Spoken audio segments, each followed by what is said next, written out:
আসসালামু আলাইকুম। আজকে আমরা মরিচের চারা রোপণ করব। এই দেখেন এই চারাগুলো বাজার থেকে কিনে আনছি বিকালবেলা।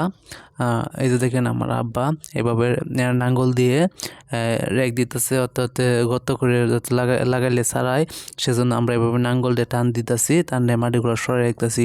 খুব সহজেই কিন্তু এভাবে লাগাইতে হবে। আপনারা যারা মরিচের গাছ লাগান ঠিক এইভাবে লাগাবেন, তাহলে খুব সহজ হয়। আমরা তো চারা কিনে আনছি, সেজন্য আগেই গাছগুলোকে সাজায় রাখতেছি যাতে শর্ট না পড়ে। অনেক সময় শর্ট পড়ে জায়গা। এই চারাগুলো কিনছি প্রায় 200 টাকা দিয়ে। এই যে দেখেন এইভাবে মরিচ গাছগুলো লাগাইতে হয়। আমরা লাগাইতেছি খুব সুন্দর করে। প্রতি বছর অবশ্যই এখানে মরিচ গাছগুলো লাগাই। অনেকগুলো মরিচ হয়, আমরা খেতে পারি, এভাবে বিক্রি করতে পারি। আল্লাহর রহমতে এবারও আমরা এইটুকু জায়গা মরিচ গাছ লাগাইতেছি। দেখেন এই যে এইভাবে লাগাইতে হয়। যাই হোক, আমি এইভাবে মরিচ গাছগুলো প্রতি বছর বসে লাগাই।